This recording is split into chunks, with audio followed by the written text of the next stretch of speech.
1, quickly going through a few verses and getting down to where we got to last time. There was a certain man in Caesarea called Cornelius, a centurion of the band called the Italian band. This was a certain man. It's a real man, not someone made up merely for the sake of illustration.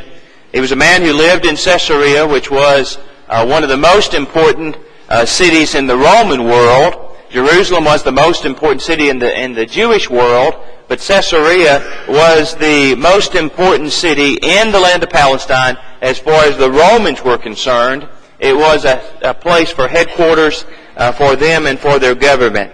And Cornelius worked there. Likely Cornelius would have been a centurion that would have been assigned to Roman governors who would have brought Roman governors down to Jerusalem for various things that they had to do and would have guarded them, escorted them, and then have returned them back again. He was a centurion of the band called the Italian band, a band that was made up of Italians. And we talked about the cohort, and we talked about the number of Roman soldiers that would have been involved in this. Of course, the centurion was generally speaking over 100 men. They were the backbone of the Roman army. Sometimes those numbers were a little bit less than 100. In times where the ranks were small, the numbers could get down, as I understand, as low as 70. But generally speaking, they were more than that. There is nothing but good that is spoken of centurions in the New Testament. They were men of honor. They were men of honesty and integrity. They were men who were heavily trusted. They were heavily decorated men. They had proven themselves in battle again and again before they were given this position. There were no novices that became centurions. Generally speaking, it took 16 years of military service before you could be promoted to be a centurion, to be literally responsible for the lives of 100 men. You took them into battle. You were responsible for every life that followed you, and it was tremendous responsibility. And so it is not surprising that we read of men who were dedicated, men who were serious, men who could be reached by the gospel, and this man was. He was a devout man, one that feared God with all of his house, which gave much alms to the people and prayed to God always. We talked about him being devout. We talked about him not going through the motions, but really being serious about what he's doing. He was one that feared God. He had great reverence and respect for God. We talked about the fact that he was not a full proselyte to the Jewish religion, but was rather a God-fearer, which is one level above. There were Jews in the full sense of that term. There were proselytes, those who had proselyted to the Jewish religion, and then there were God-fearers. The difference between the proselyte and the God-fearer was the matter of circumcision. In all other matters, they were alike. The God-fearer was one who had left idolatry and was now a worshiper of God. The God-fearer was one who abided by the moral restrictions of the law, tried to live the kind of life that the old law demanded. The only exception to that was that they did not go through the matter of circumcision. But in every other way, they were likened to the Jews. And this man was a God-fearer. He feared God with all of his house. He was a family man.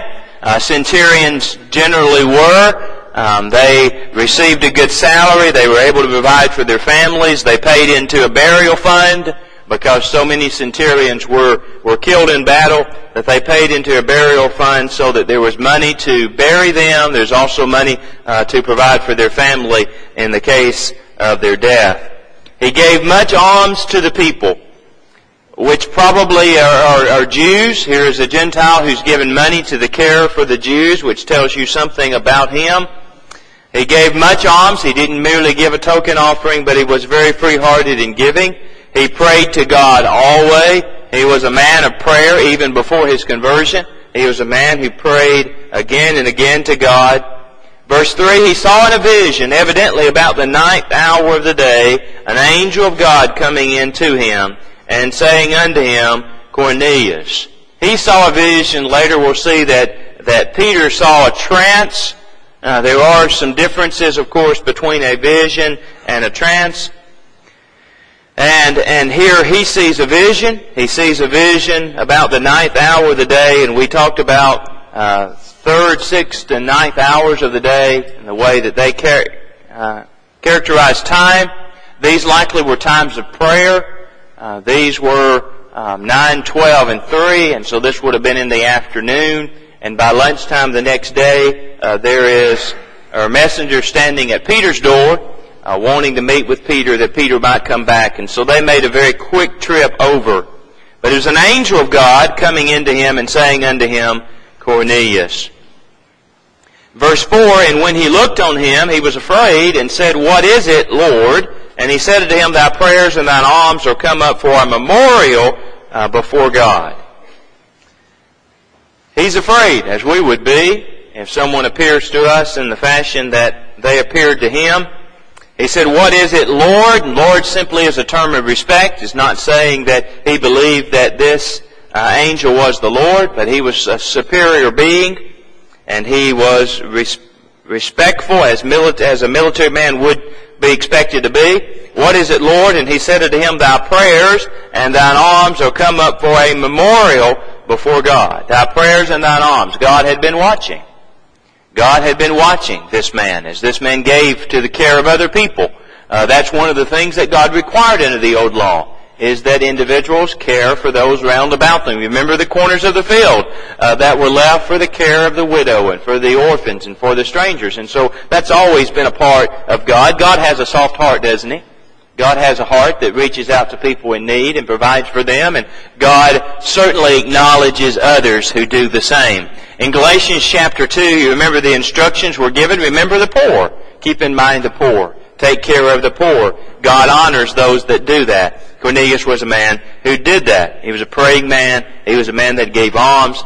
Those things came up for a memorial before God, literally for a remembrance before God. God didn't forget those things. God remembered those things. Those were things that made an impression on the heart of God, on the mind of God. This man was a man who feared Him. This man was a man who prayed. This man was a man who gave to the needs and help of others. And so it came up for a memorial before God. And now send men to Joppa and call for one Simon, whose surname is Peter. The angel instructed him to send men to Joppa. We're going to see later on in the context that the Spirit is going to tell Peter, I sent these men to you. And he did, but he sent these men through Cornelius to him. Cornelius had a part in this as well. Now send men to Joppa and call for one Simon, whose surname is Peter. Simon was a very common name in the first century. And so a surname would help to identify exactly which Simon you had in mind, but he's going to give more. He lodgeth with one Simon a tanner, whose house is by the seaside, and he shall tell thee what thou oughtest to do. So notice that looking for Simon whose surname is Peter, looking for Simon who's lodging, who's in Joppa, who's lodging with one Simon, who is by occupation tanner. His house is by the seaside, and so they ought to be able to find him. And God, when God gives directions, He gives directions that you can follow. He gives directions that will get you to where He wants you to go. Now, the point being here is, if God can give these kinds of physical directions, and He did on this occasion, then isn't it reasonable to believe that God could also give good spiritual directions? That God could give simple spiritual directions? Directions that were capable of being followed? Directions that a person could understand? And yet, what is the charge that sometimes is made against God? Well, we just can't understand the Bible. We just can't know what God wants us to do. Really? God can give these kinds of physical directions that can take a man to a house where he's never been, and they can get there without any trouble, but God can't give people spiritual directions that can get them to where He wants them to go, that can get them to heaven? Well, that's foolishness. God can do that, and God has done that. We can trust that God has the ability to do that. Have you ever had anybody give you directions? You know, some people are better at giving directions than other people are. Some people are not very good at giving directions. Have you ever been traveling to a town looking for a place and stopped in a convenience store and asked for directions? You might as well stick your finger up in the wind and decide which way you ought to go. That's what I'm convinced of. most of the time today, at least, we live in a different world, right? You go back 30 or 40 years ago, the person working behind the counter is a person that grew up in that town. Lived there all their lives. It's a family business. They know everybody in that town. They know every place in that town. You could stop and ask for directions and they could get you right there. What do you find today when you go in a convenience store? Someone from another country, right? Behind the cash register. Somebody who is not from these parts. They know how to get back to where they live, but that's about the extent of what they know. They can't tell you. And in their minds, one church is the same as another church. I have asked for the Church of Christ, and they've sent me to the Catholic Church. Or they've sent me to the Baptist Church. Or they're all the same as far as this is a church. You're looking for a church, I'll get you to a church. Well, that's not good enough for the average worshiper, but it's certainly not good enough if you're supposed to preach somewhere for them just to get you to a church building. But we live in that kind of world, right? We live in a world where people don't know the way and people can't communicate or can't tell you the way. But God can, and God has. God's laid it out in His Word to where if you don't get there, it's your fault. If you make a wrong turn and you end up somewhere else, it's your fault. It's not the fault of the directions. And there are times when I've gotten lost and it was my fault. And there are times when I've gotten lost and it was the fault of the directions. The directions were wrong. These directions aren't wrong. These directions are right. And so if I don't get there, it's my fault. I somewhere along the way didn't pay attention. I somewhere along the way wasn't careful. I somewhere along the way didn't follow the directions, because these directions will get you there. And they'll get you there every time without flaw. That was true of these physical directions that were given to these servants that were going to go find Peter.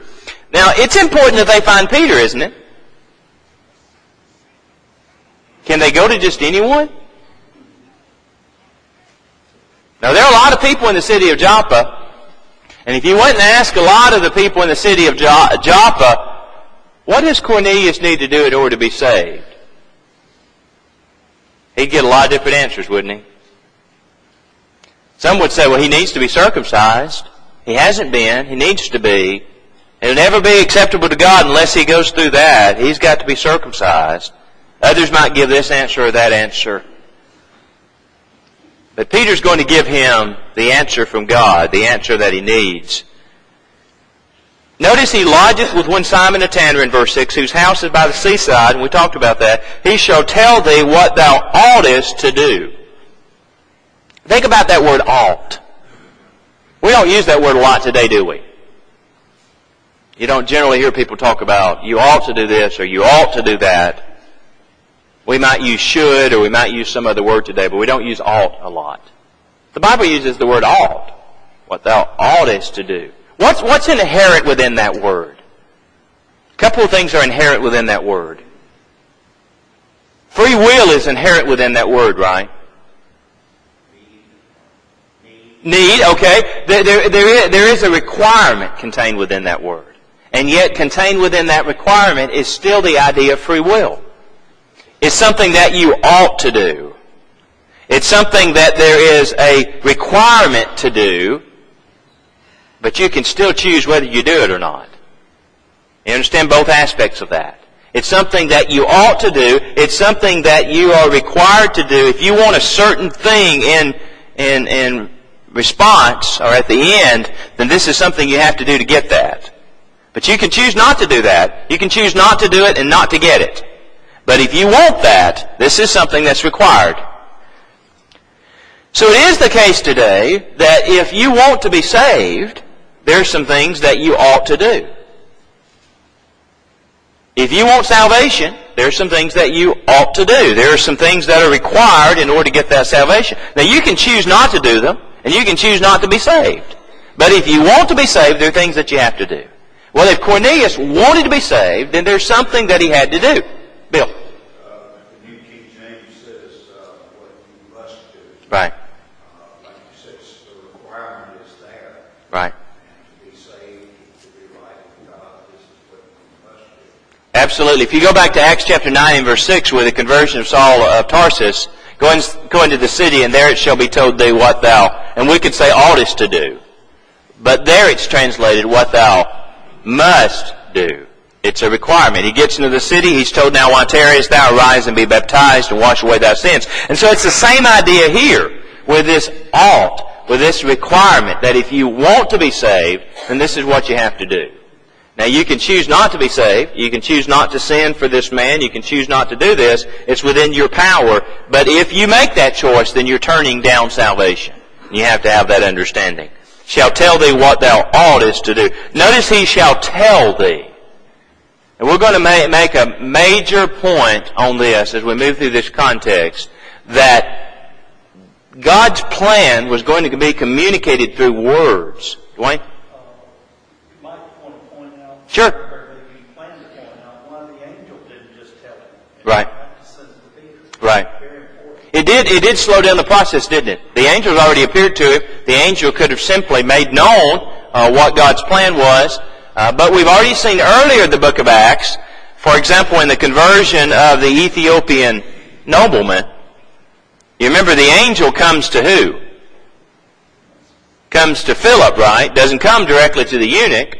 Comes to Philip and tells Philip, you go meet this eunuch.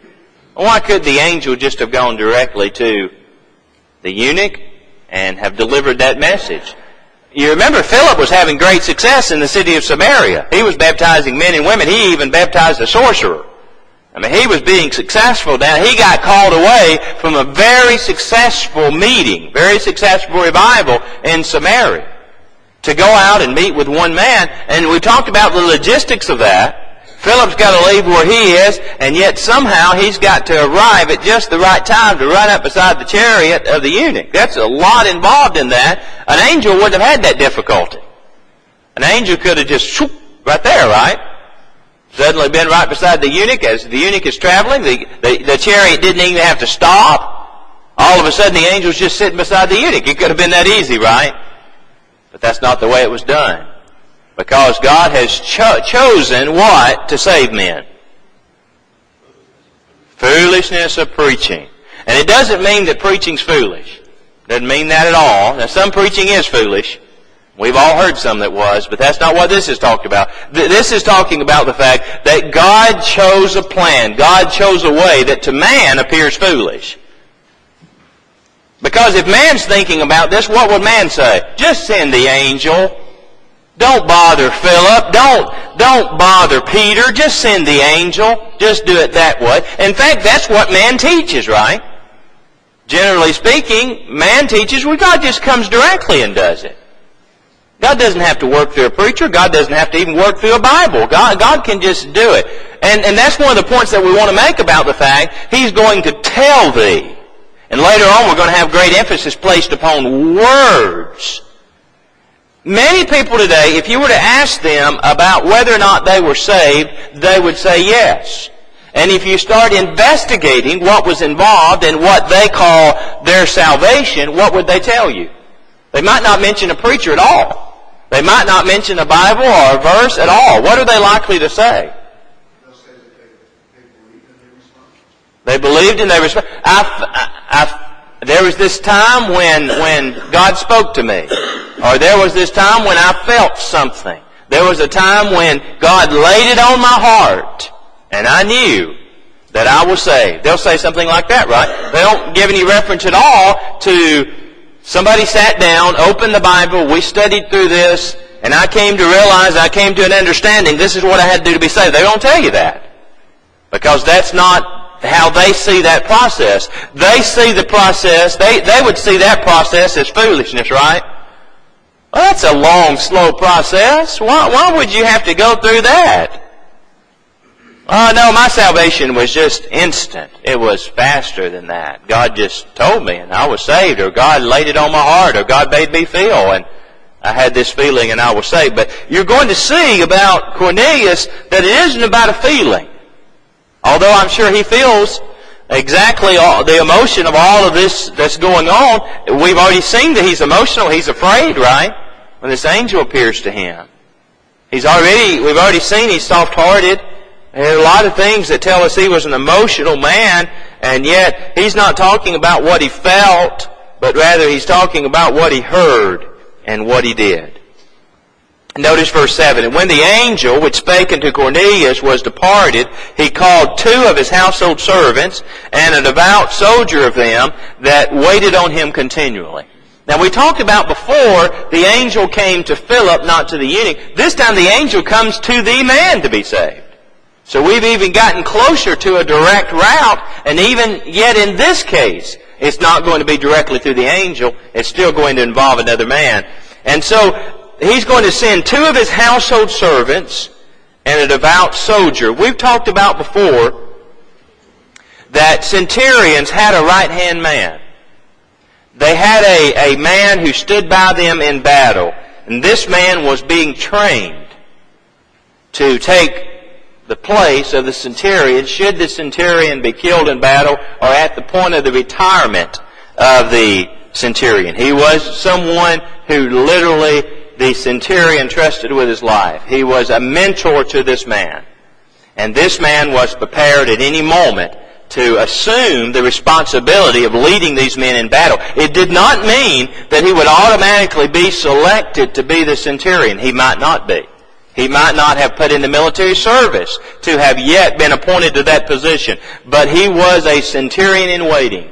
He was working on that. Now, I think there's a good point in that. There's a good point in that in the sense, and we don't do a very good job of this, and I'm not being critical of this congregation. I'm just saying brotherhood-wide, we don't do a good job of that.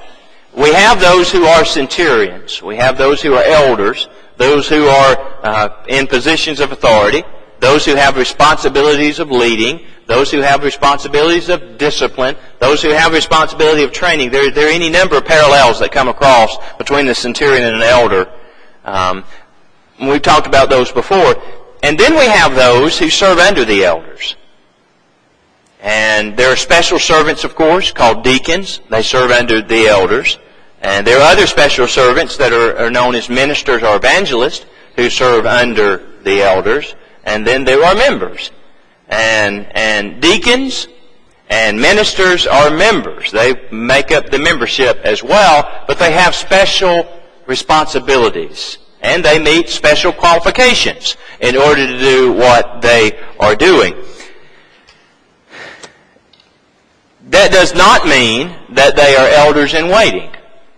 They may never be elders.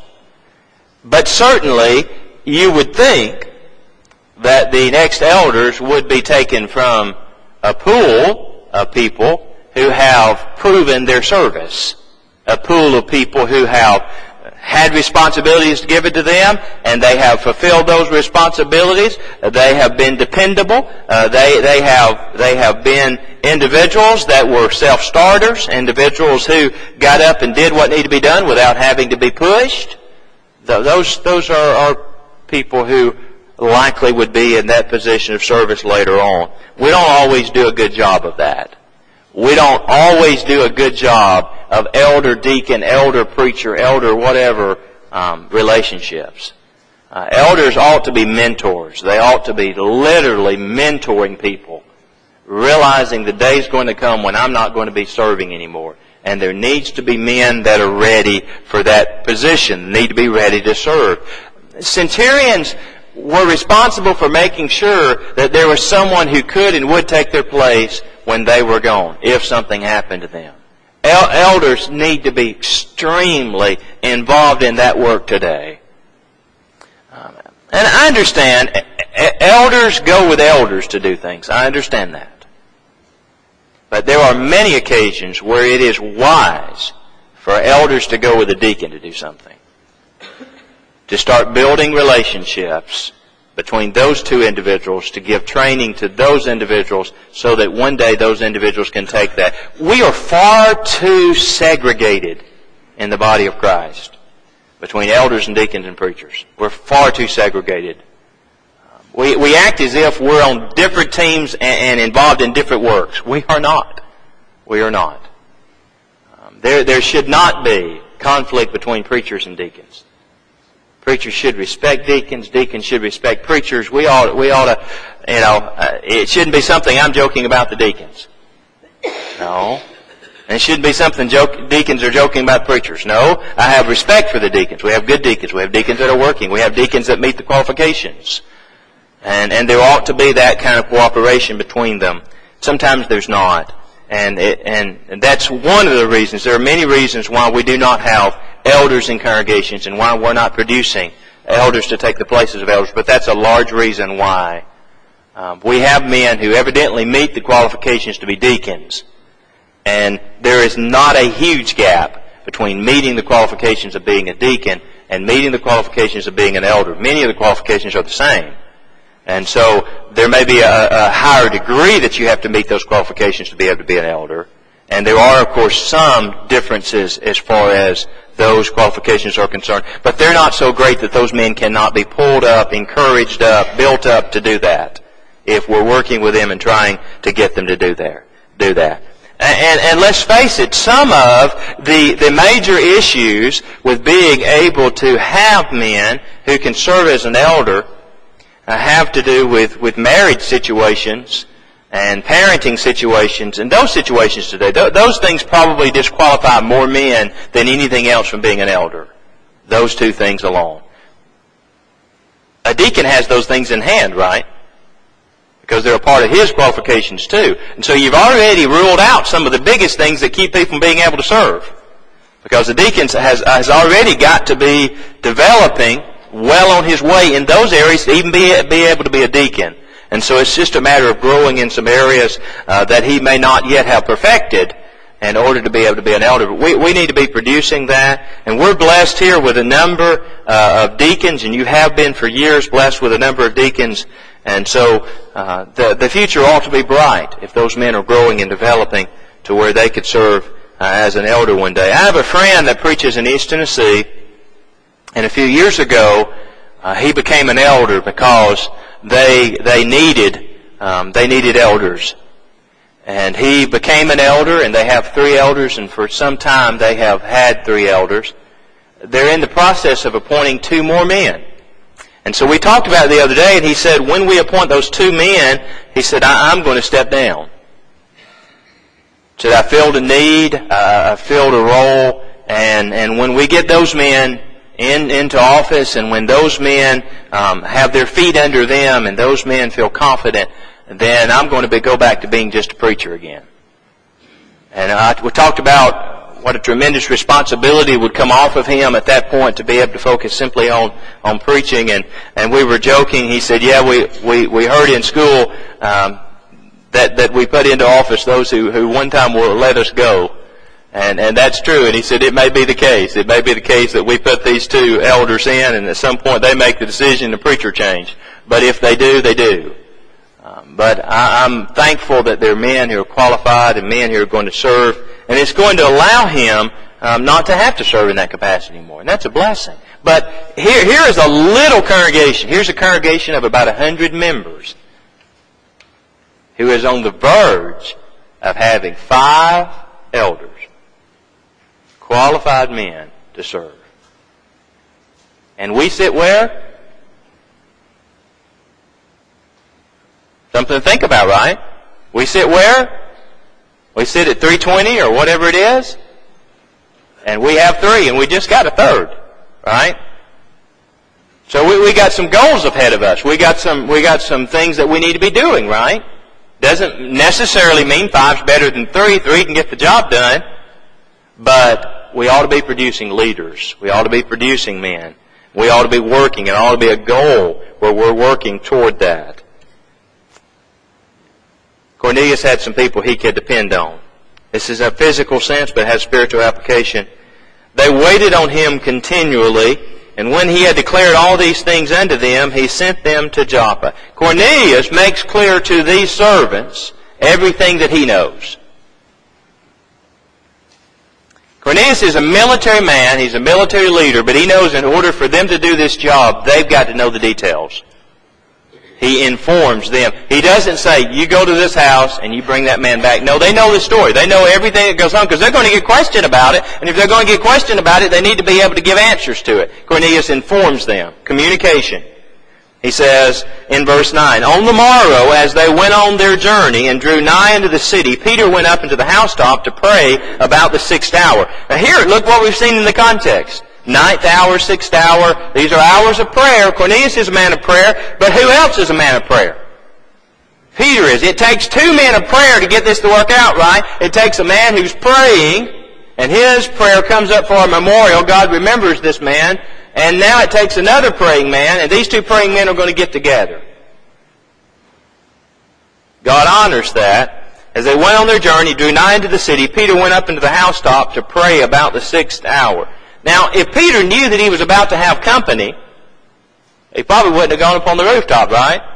But Peter doesn't have any idea that there are men that are coming to his house. He doesn't have any idea that there's a man praying in Caesarea and that God has brought that man's prayers up for a memorial and God has sent that man to come get Peter. Peter doesn't know anything about any of that at this point. He doesn't need to. He doesn't know anything about it. He's about to learn. He says in verse 10, he became very hungry and would have eaten. But while they made ready, he fell into a trance. He became very hungry. I think that's significant, don't you? He became very hungry. Third hour, sixth hour, ninth hour. It's the sixth hour, which is what? Which is when? It's lunchtime, right? Became very hungry. It's lunchtime. He's hungry. Do you ever get there? You're working, all of a sudden, I'm hungry. You look at the clock and you know why you're hungry. It's lunchtime. That's why you're hungry. You get used to eating a certain time every day. Your body gets conditioned and your body says, hey, it's time to eat. Well, Peter said that. But think about this. Think about this trance that he's about to have. What is this trance going to be all about? Arise, slay, and do what? Eat. Somebody might say, well, Peter wasn't hungry anyway. Oh, yes, he was. The Bible says he was very hungry. Wasn't a matter of hunger that was keeping him from arising, slaying, and eating. It was a matter of what was in that sheet that was keeping him from doing that. But he was very hungry. The Bible tells us he was. So it wasn't that kept him from it. Now, we've talked about a naturalistic explanation of this, and that is that some people say, well, Peter was hungry, and Peter was up on this rooftop, he was looking out over the sea, and so he saw a boat with a big white sail, and he's very hungry, and so he has a dream about eating something, and that's how that sheet comes. He had this because God sent it to him. It had nothing to do with these other things. It says in verse 11, and saw heaven opened, and a certain vessel descending unto him, as it had been a great sheet, knit at the four corners, and let down to the earth. It doesn't even say that it was a sheet. It says, as it had been. It's being compared to a sheet, but it doesn't necessarily say that it is one. Knit at the four corners, let down to the earth, wherein were all manner of four-footed beasts of the earth, and wild beasts, and creeping things, and fowls of the air. There came a voice to him, Rise, Peter, kill and eat. But Peter said, Not so, Lord, for I have never eaten anything that is common or unclean. This is Peter we've talked about before. Peter's pretty bold. Most people, if they see this happening and they're told to do something, I'm going to do it without question. Not Peter. Peter doesn't operate that way. Never has. We talk about doubting Thomas. Now, you can say doubting Peter too. Peter's not one that just blindly goes. Peter's one that's going to find out what he wants to know before he does something. Not so, Lord. In verse 15, he says, Not so, Lord, which clearly means Peter recognized this person telling me to do this has authority. But he still says no. Verse 15, And the voice spake unto him again the second time, What God hath cleansed, that call not thou common. Under the new law, you can eat anything. The Gentiles were instructed not to eat things strangled. But outside of those dietary restrictions, the Old Testament dietary restrictions are no more. And so these things can be eaten, even though they've not been eaten under the Old Testament. They can now be eaten because you're under a new law. Verse 16, This was done thrice, and the vessel was received up again into heaven.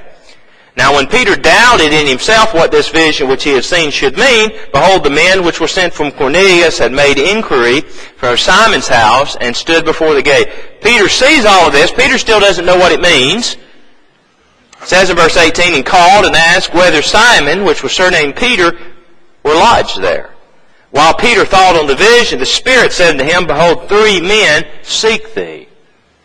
Now, this is going to confirm to Peter that these men are from God and he's supposed to go.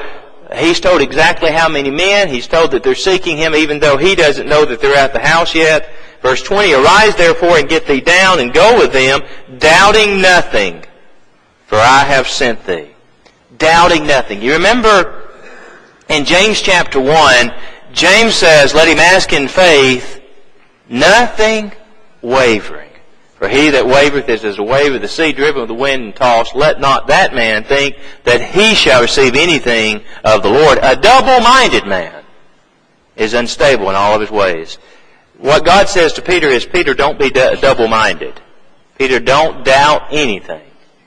I've sent these men, you're supposed to go. Now, why would Peter doubt this? It's a Gentile, right? Now, one reason to doubt it. What's another reason to doubt it?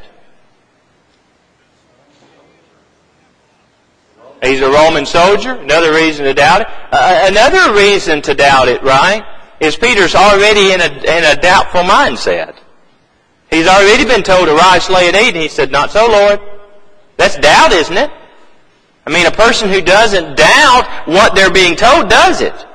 But he won't do it immediately. So we've already got a doubting mindset, and God says to him, don't be double-minded. You go like I'm telling you to do, and don't have any questions about it.